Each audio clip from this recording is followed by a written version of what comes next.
Linear equation in 2 variables, इसका मतलब क्या है? सबसे पहले तो इसका मीनिंग समझ लीजिए।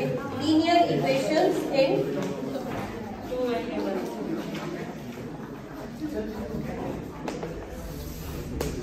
2 वेरिएबल्स में, वेरिएबल्स कौन से होंगे? 2। मान लीजिए मैंने एक जनरल इक्वेशन आपके लिए लिखी है, ax plus by plus c equal to 0। इस इक्वेशन में जो x एंड y है हमारे, वो क्या है? कोएफिशिएंट्स। ये वेरिएबल्स हैं। x and y are the variables and these a, b and c, these are coefficients. Then what is the change? या what is the difference between variable and coefficient? देखिए बेटा, जो वेरिएबल होते हैं उनको variable क्यों कहा जाता है? बेसिकली x और y को हम वेरिएबल क्यों कह रहे हैं? क्योंकि x और y की जो वैल्यू है वो आपके क्वेश्चन के अकॉर्डिंग चेंज हो जाती है। ऐसा ही है ना? yes, वेरिएबल की मीनिंग को समझना है। वो होगा जो वेरी करे। वेरी होता है चेंज, जो चेंज हो जाए क्वेश्चन के अकॉर्डिंग। अगर वो चेंज होगा तो वेरिएबल कहा जाएगा। यानी जब आप कोई भी क्वेश्चन करते हैं, किसी क्वेश्चन में x की वैल्यू 2 आती है, किसी में 3, किसी में 0, किसी में 4, अलग अलग वैल्यूज हैं।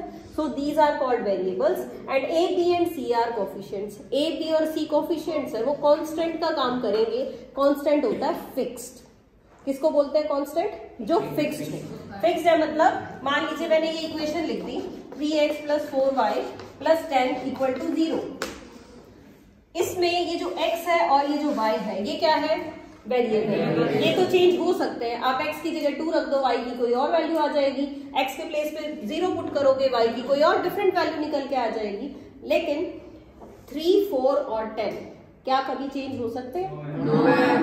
आप ऐसे तो नहीं कर सकते कि अगर मैं 3 के प्लेस पे 5 लिख दूं तो क्वेश्चन बदल जाएगा ना। इस क्वेश्चन में तो 3 के प्लेस पे आप 3 ही लिख सकते हैं। यानी जो 3, 4 और 10 है उसकी वैल्यू कभी चेंज नहीं होगी। वैल्यू फिक्स रहेगी। तो क्या होगा? कांस्टेंट या coefficient. Coefficient is always fixed और जो वेरिएबल होता है वो क्या है? हमेशा चेंज हो जाएगा। फिर हम बात करते हैं जो जनरल फॉर्म है लीनियर इक्वेशन इन 2 वेरिएबल की, वो इस टाइप की है। किस टाइप की है? ax plus by plus c equal to 0।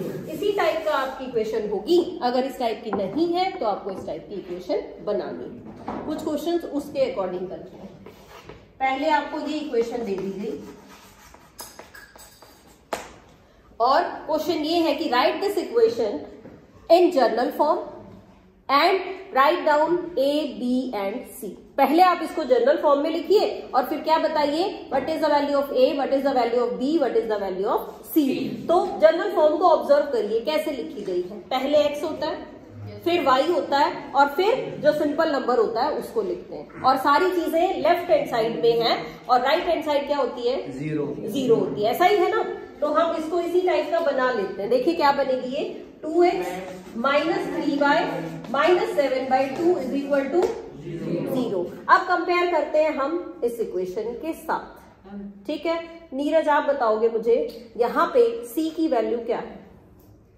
What is the value of c है? बहुत सारे बच्चे हैं जो अटेंटिव नहीं बैठे और अगर आपके दिमाग में ये है कि रिकॉर्डिंग में ये आ रहा है और मैम हमें कुछ नहीं कहेंगे तो भूल जाइएगा। क्लासरूम की रिकॉर्डिंग है ना, जैसा आपका बिहेवियर होगा वैसी ही रिकॉर्डिंग हो जाएगी। Doesn't matter for me. अभी भी कई बच्चे मुझे क्लास में इधर उधर देखते और बातें करते नजर आ रहे हैं।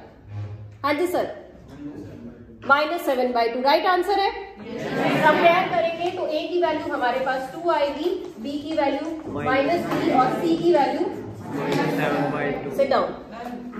हाँ जी सर बोलिए। 2x को राइट साइड में भी ले जा सकते थे? राइट साइड में भी ले जा सकते थे पर 2 नेगेटिव हो जाएगा, फिर आपकी वैल्यूज डिफर कर जाएगी। प्रेफर करिए कि आप सबको लेफ्ट में लेके आए। ठीक है, राइट में भी ले जा सकते हैं, ऐसा नहीं है कि आप नहीं ले जा सकते। बेटा नेक्स्ट क्वेश्चन मैंने लिखा 2x is equal to 3y। सिर्फ यही इक्वेशन हमने बना दी। तो सबसे पहले क्या करना चाहिए हमें? लेफ्ट साइड में। सबसे पहले हम इसको सिंपल फॉर्म में लाएंगे। क्या करेंगे? 3y को लेफ्ट में शिफ्ट करेंगे, यानी 2x माइनस 3y प्लस 0 लगाना भी जरूरी है क्योंकि आपको नंबर तो चाहिए और नंबर गिवन नहीं है तो नंबर आपका 0 हो जाएगा। अब कंपेयर करेंगे तो value of a is 2. Value of b is -3 at the value of c is 0. Clear हो गई बात? और देख लेते हैं, मान लीजिए आपके पास ये आ गया 7/2x is equal to 5. 7/2x is equal to 5. y नहीं है इसके अंदर, जो भी नंबर नहीं होता है उसको क्या करते हैं, इसके साथ 0 लगा देते हैं. तो इसको जब मैं लिखूंगी तो मुझे लिखना पड़ेगा 7/2x plus 0 into y minus 5 equal to 0. 7/2x plus 0 into y minus 5 equal to 0. Now here the value of a is 7. The value of b is 0. The value of c is -5. सभी को समझ आ गई? और question करवाने की जरूरत है इस टाइप के? और दूसरी टाइप देखें अब? 4.1 एक्सरसाइज में ही जो क्वेश्चन नंबर 1 है, बुक खोलने की जरूरत नहीं है, आप लोग सिर्फ बोर्ड पे ही ध्यान देंगे. क्या कहा गया एक्सरसाइज 4.1 में? एक पहला ही क्वेश्चन है आपके पास, कह रहा है कि एक तो है पेन यानी कॉस्ट ऑफ अ पेन, और एक साथ में कहा गया है कॉस्ट ऑफ नोटबुक. और क्वेश्चन की स्टेटमेंट ये है कि cost of a pen is twice the cost of notebook is twice the cost of a pen. जो नोटबुक की कॉस्ट है वो पेन की कॉस्ट की क्या है? ट्वाइस का मतलब 2 गुना है. यानी पेन आप जितने भी रुपीस का परचेज करते हो उससे डबल अमाउंट अगर आप दोगे तो आप एक नोटबुक खरीद सकते हो. यही मतलब हुआ इसका. और क्वेश्चन में ये कहा गया कि जो नोटबुक है उसका प्राइस है ₹X और पेन का प्राइस है ₹Y. तो आपको एक लीनियर इक्वेशन बनानी है जो इन दोनों के रिलेशन को बताए. तो according to our question x is equal to notebook की जो कॉस्ट है वो किसके इक्वल है? पेन के डबल है. तो क्या लिखेंगे? x is equal to 2y. पक्का? y is equal to 2x तो नहीं लिख दोगे? लिख दोगे क्या? पक्का? और मैं अगर ऐसे लिख दूं कि y is equal to x/2, क्या आप ऐसे कर सकते हैं? अरे पेन की कॉस्ट निकाल सकते हो नोटबुक का हाफ. भाई अगर मेरी नोटबुक 10 रुपीज की है और पेन मैं 5 रुपीज का खरीद रही हूँ तो आप या तो ये कहोगे कि भाई पेन कितना है, नोटबुक का आधा है, या ये कहोगे कि नोटबुक कितने रुपीज की है, पेन का डबल है. एक ही बात हुई ना. तो ये कैसे लिखा है? ये बेटा इस 2 को मल्टीप्लीकेशन में था, इसको क्या किया? डिवीजन में लिख दिया. सेम ही तो है इक्वेशन, बोलने के तरीके हैं, अलग अलग मेथड से आप उसको रिप्रेजेंट कर सकते हो. ठीक है, हो जाएगा? चलिए अब आपको ये तो समझ आ गया. एक सिंपल सी बात है, मैंने कहा एक तो क्रिकेट बॉल है और एक क्रिकेट बैट है मेरे पास. ठीक है, ध्यान से सुनना. क्रिकेट बॉल है और क्रिकेट बैट है. जो बैट है उसकी कॉस्ट x रुपीज है और बॉल की कॉस्ट है y रुपीज. और कहा ये जा रहा है कि 5 बॉल्स की जितनी कॉस्ट है ना उतनी एक बैट की. x is equal to 5. Ball 5 ball जितने की आएंगी ना उतने ही अमाउंट का क्या आता है? एक बैट. तो इस तरह से बन जाएगी. पक्का? ठीक है, समझ आ गई ये बात? अच्छा, अब ये क्या है? ये क्या, आप इसको ये कह सकते हैं this is a linear equation in 2 variable. बताइए है या नहीं? चलो अब इसके बाद बात करते हैं हम इसके सॉल्यूशंस. अगर ये कहा जाए कि लीनियर इक्वेशन के कितने सॉल्यूशंस हैं, how many solutions a linear equation has? कितने सॉल्यूशंस होंगे? इनफाइनाइटली मैनी का क्या मतलब होता है? Infinitely many solutions. किसी भी लाइन के आप इनफाइनाइट सॉल्यूशन निकाल सकते हो जितने आप चाहें. तो जरूरी तो नहीं कि हर बच्चे का आंसर मैच करे. No ma'am. अलग अलग आंसर्स हो सकते हैं. Yes ma'am. जैसे मैं इसी इक्वेशन में कहूँ, कोई स्टूडेंट कहेगा मैम मैंने तो y को 2 रख दिया है. y को आपने 2 पुट किया तो x की वैल्यू क्या आ गई? 10. Yes ma'am. y को 2 रखा, 5 2 जा 10. x क्या आ गया? x is equal to 10. अगर हमने y को 1 रख दिया तो x की वैल्यू 5. y को मैंने 5 रख दिया, x की वैल्यू 25. सॉल्यूशन कैसे बनता है? चैप्टर 3 पढ़ चुके हैं. ऑर्डर्ड पेयर पढ़ा था हमने. ऑर्डर्ड पेयर याद है? बहुत जल्दी भूल जाते हो आप लोग. This is the ordered pair. Pair है, 2 चीजें हैं. ऑर्डर्ड क्यों है? क्योंकि इनका जो सीक्वेंस है वो फिक्स है. क्या सीक्वेंस है इनका? पहले हम x लिखते हैं, कॉमा लगाते हैं, फिर y लिखते हैं और स्मॉल ब्रैकेट से उसको क्लोज कर देते हैं. This is called the ordered pair. Ordered means first is of x and the second is of y. अगर मुझे यहाँ पे ऑर्डर्ड पेयर बनाना है इन दोनों को पढ़ के, तो क्या लिखूं मैं? 10,2 यही लिखना चाहिए. पहले x की वैल्यू फिर y की वैल्यू. नेक्स्ट में लिखे दो 5,1 और उससे नेक्स्ट में लिखे दो 25,5. These are the ordered pairs. Or what we can say, these are the solutions of this equation 5x is equal to 5. ये क्या है तीनों? ये इस इक्वेशन के सॉल्यूशंस हैं. ठीक है, यहाँ तक क्लियर है? Yes, ma'am. मैंने 3 निकाले हैं, आप 100 सॉल्यूशंस भी निकाल सकते हैं. जैसे आप वैल्यू पुट करते जाएंगे वैसा आपका आंसर आता जाएगा.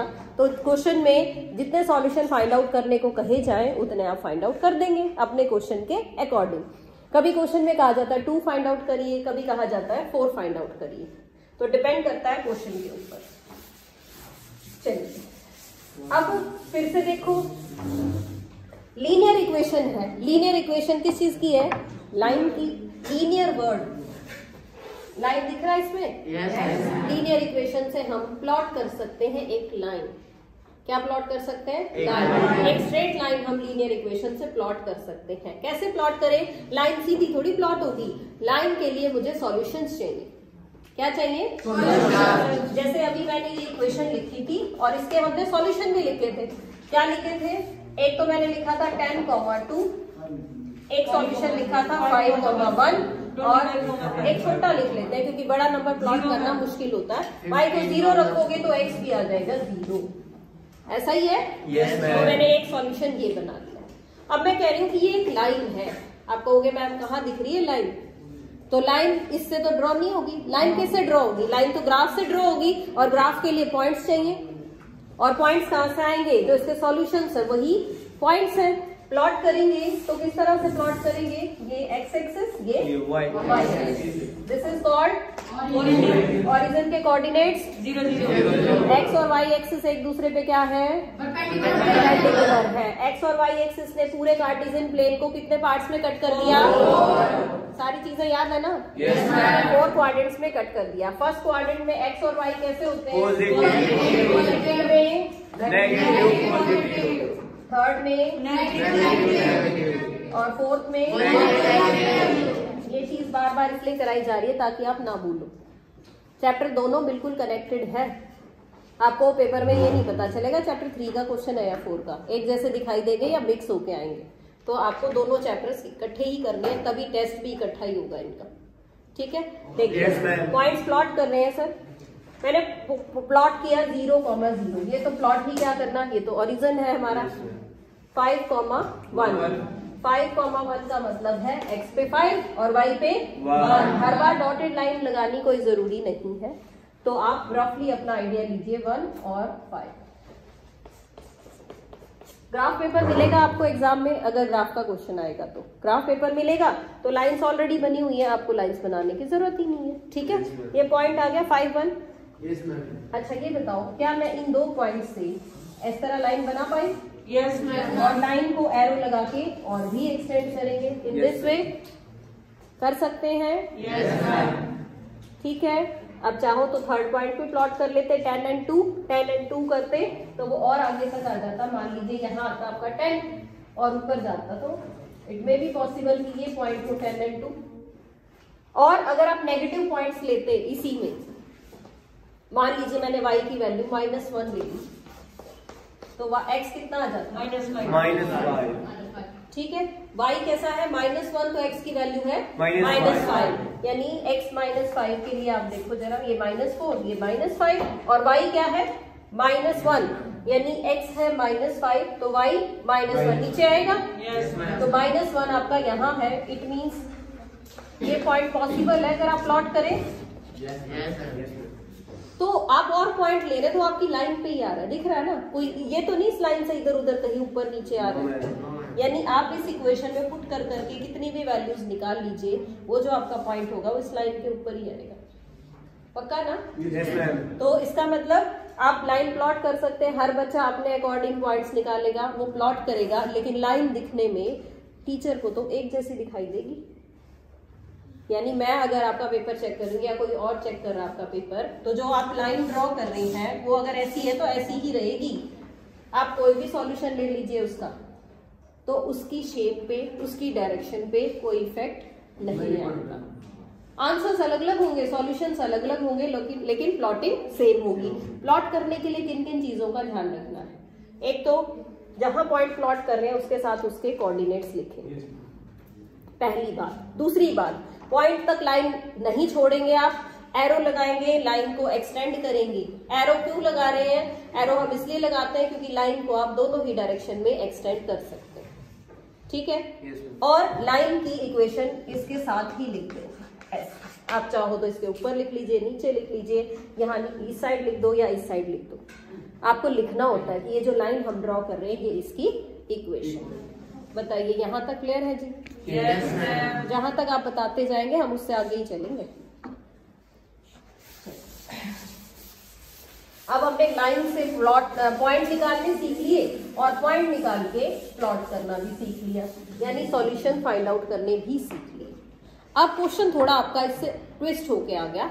जैसे मैंने एक क्वेश्चन लिया है आपकी एक्सरसाइज का, ये 4.3 का क्वेश्चन नंबर 3 घर जाके देख लीजिएगा। अभी क्वेश्चन देखते हैं। ये कहा गया आपके पास ये इक्वेशन है लाइन,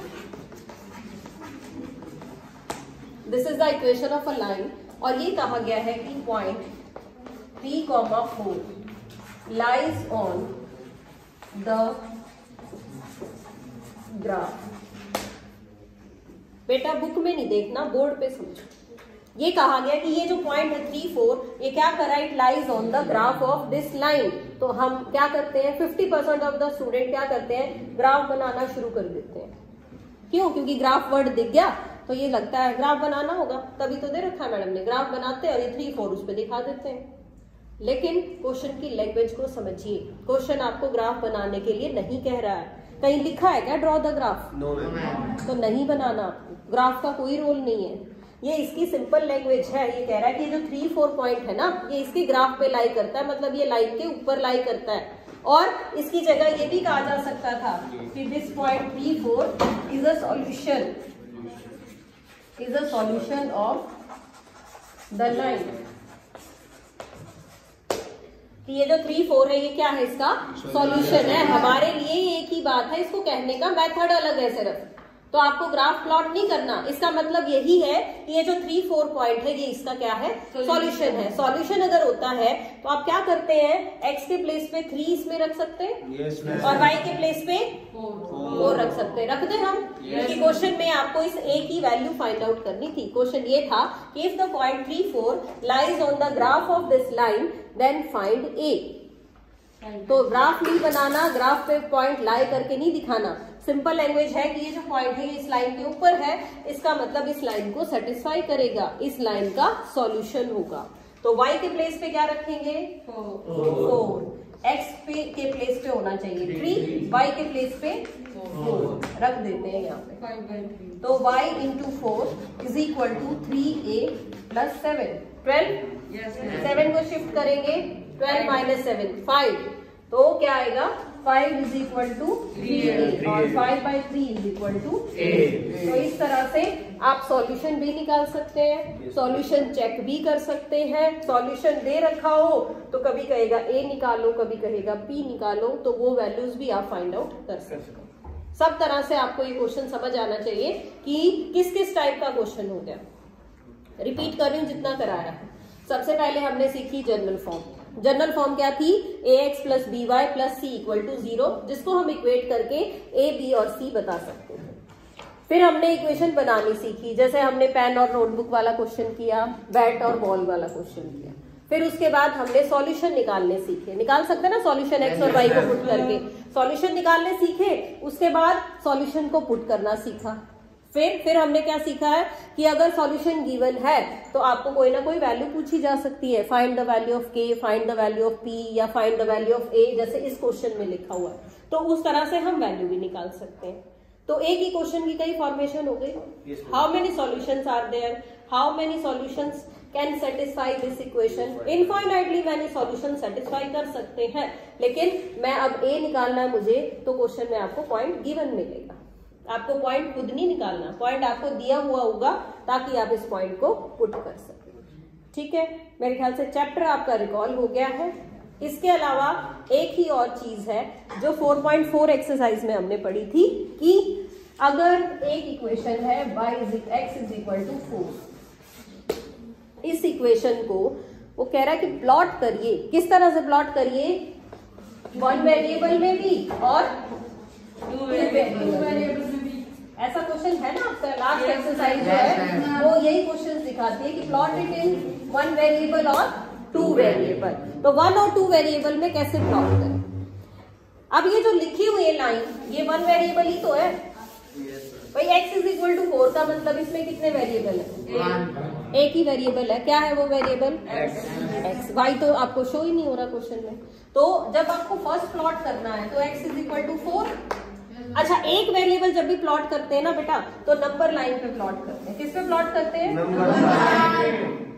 जब दो वेरिएबल प्लॉट करने हो तो हमें एक्स एक्सिस और वाई एक्सिस दो चीजें बनानी पड़ती हैं। जब वन वेरिएबल ही है तो आपको कुछ करना ही नहीं। ये तो आपका 5th या 6th क्लास का क्वेश्चन है जिसमें हम नंबर लाइन पे पॉइंट शो करते थे। यानी इधर नेगेटिव नंबर्स है, यहाँ पे 0 है, यहाँ पे पॉजिटिव नंबर्स है। तो 1 2 3 4, यहाँ लिखेंगे -1 -2 -3। लिख सकते हैं इनफाइनाइटली मैनी नंबर्स जिसकी रिक्वायरमेंट है x इज इक्वल टू 4। इसको डार्क करिए, एरो लगाइए और लिख दीजिए x is equal to 4। One variable में तो ऐसे ही दिखाना है आपको। आ गया समझ? चलिए, अब ये कहा गया इसी को टू वेरिएबल्स में दिखाओ। इसको टू वेरिएबल में लिखना हो, अगर मुझे इसी क्वेश्चन में टू वेरिएबल्स की इक्वेशन बनानी हो तो y नजर आना चाहिए आपको। कैसे बनाए y? x plus 0y is equal to 4। समझ आई बात? हमने यही तो काम किया था जब ax plus by plus c बनाना सीखा था ना बेटा। अगर y नहीं दे रखा तो y के साथ 0 लगा लीजिए। हो सकता है किसी क्वेश्चन में y गिवन हो, x गिवन ना हो, तो आप x के साथ 0 लगा लीजिए। Now this is an equation in two variables x and y। अब टू वेरिएबल्स में अगर आपको प्लॉट करना है, देखिए क्वेश्चन था कि इसको टू वेरिएबल्स में प्लॉट करके दिखाइए। जब आप टू वेरिएबल्स में प्लॉट करते हैं तो अभी मैंने प्लॉट करके आपको दिखाया। क्या चाहिए? पॉइंट्स चाहिए। पॉइंट्स चाहिए ना? बिना पॉइंट्स के तो प्लॉट नहीं होगा। पॉइंट निकालेंगे। कैसे निकालेंगे वो देखिए। पुट, y को ही पुट करते जाइए। मैंने y को 1 पुट कर लिया बेटा, इसके साथ 0 लिखा हुआ है। आप 1 रखो, 2 रखो, 3 4 कुछ भी रखो, आंसर तो आपका x इज इक्वल टू 4 ही आएगा या नहीं? y को 1 रखा, वैल्यू आई x इज इक्वल टू 4। फिर आप कह रहे मैम एक पॉइंट से तो प्लॉट नहीं होगा, y को 0 भी रख लो। y को 0 रख लिया तब भी x क्या आया? 4। y को 1 रख लिया तब भी x क्या आएगा? तो पॉइंट्स जो बने उसकी सीक्वेंस को पहचानो। पॉइंट क्या बने? 4,1। इससे पॉइंट बना 4,0 और यहाँ 2 रख लेते हैं। y को 2 रखता तब भी x क्या बना? 4। तो पॉइंट ये भी बना 4,2। 0 रखा तो 0, 1 रखा तो 1 और 2 रखा तो 2। x की वैल्यू पे कोई इफेक्ट नहीं आया, लेकिन मुझे इस तरह करना पड़ा क्योंकि मुझे क्या चाहिए? पॉइंट चाहिए प्लॉट करने के लिए। और पॉइंट चाहिए तो अब आप इसको प्लॉट कर सकते हैं। जब टू वेरिएबल्स की प्लॉटिंग होगी तो वो इस तरह से ही तो होगी। ठीक है, ये 0 1 2 3 4 5 1 2 3 4 कर ले पॉइंट्स प्लॉट। x हमेशा 4 है। जब आप 4 0 लिख रहे हैं तब ये पॉइंट है। y 1 और x 4 यानी 4,1। 4,1 को प्लॉट करें तो 4,1 ये ऊपर आ जाएगा। अगर 4,2 को प्लॉट करना है तो ऊपर, y को 3 लोगे तो और ऊपर, y को 4 लोगे तो x की वैल्यू तो 4 ही रही है। उसमें भी कोई चेंज आया? नहीं आया। तो आप इस तरह से लाइन ड्रॉ कर पाए। देखो Yes. Yes, ma'am. और इसमें क्या लिखेंगे, x plus 0y is equal to 4। तो ये आपकी 2 वेरिएबल्स की रिप्रेजेंटेशन हो गई। ठीक है, दो तरह से सीखा हमने। x is equal to 4 is the equation, और उसको आपने 1 वेरिएबल में भी और 2 वेरिएबल में भी प्लॉट करना सीख लिया। 1 वेरिएबल में सिंपल आपकी नंबर लाइन होगी, 2 वेरिएबल के लिए आपको पॉइंट्स चाहिए। पॉइंट्स आप निकालेंगे इसी तरह से, और पॉइंट्स को प्लॉट करोगे तो एक बिल्कुल सीधी लाइन आएगी। क्यों? क्योंकि ये जो वैल्यू है ये तो चेंज ही नहीं हुई। अगर ऐसा ही y के केस में हो जाता, मान लीजिए आपको क्वेश्चन आ जाता y इज इक्वल टू -3, ये आ गया, और इसको हमें प्लॉट करना है 1 वेरिएबल में भी और 2 वेरिएबल में भी। 1 वेरिएबल में तो ऐसे ही प्लॉट करेंगे, आप यहाँ पे प्लॉट कर दोगे y इज इक्वल टू -3 को। 2 वेरिएबल में क्या करना पड़ेगा, 0 इसके साथ क्या लिखेंगे, 0x, ऐसा ही करेंगे और x को चेंज करते जाएंगे, लेकिन y की वैल्यू यही रहेगी। देखना, मैं अगर पॉइंट बनाऊंगी तो पता क्या बनेंगे, 0 -3 1 -3, यानी ये चेंज नहीं होगा, सिर्फ x बदलता रहेगा आपका, y में कोई चेंज नहीं आएगा। अब मैं इसकी लाइन प्लॉट करके देखती हूँ एक बार कहाँ बनेगी। नेगेटिव है बेटा y3, तो नीचे आता होगा। ठीक है, कहाँ है, x 0 और y -3, Yes, ma'am. फिर x1 और y -3, फिर x2 और y x3 ले लिया, y -3. ये लाइन बनेगी। तो इस बार जो आपकी लाइन है वो कैसी बन गई, वो भी स्ट्रेट लाइन बनी, ये भी स्ट्रेट लाइन बनी। कुछ और थोड़ा सा इसमें ज्यादा सीख लें तो ध्यान से देखना, जब x इज इक्वल टू 4 है, जब x इज इक्वल टू 4 है तो ये लाइन है, और ये लाइन किसके पैरेलल है, y एक्सिस की। किसके पैरेलल है, जब मैंने y इज इक्वल टू -3 लिया तो लाइन किसके पैरेलल आई, आई ये बात समझ में, क्या समझ आया? जब सिर्फ x लिखा हुआ है तो लाइन y एक्सिस के पैरेलल आएगी, और जब y लिखा हुआ है तो लाइन x एक्सिस के पैरेलल आएगी। तो ऐसा भी हमने पढ़ा था कि write the equation of a line which is parallel to x axis. अगर x एक्सिस के पैरेलल लिखना है तो y is equal to something होना चाहिए, और अगर y एक्सिस के पैरेलल लिखना है तो x is equal to something होना चाहिए, कोई भी नंबर जो आपके क्वेश्चन में दिया हुआ हो। क्लियर होगी बात? Yes, ma'am. 1 वेरिएबल और 2 वेरिएबल्स दोनों में प्लॉट करना आ गया आपको। Yes, ma'am. जो नहीं दे रखा उसको into 0 करके बना लीजिए, और उसके बाद हम उसको लिखेंगे। Okay, ma'am. Is it okay with everyone? Yes, ma'am. हो गया टॉपिक आपका कंप्लीट? Yes, ma'am. तो इस चैप्टर 4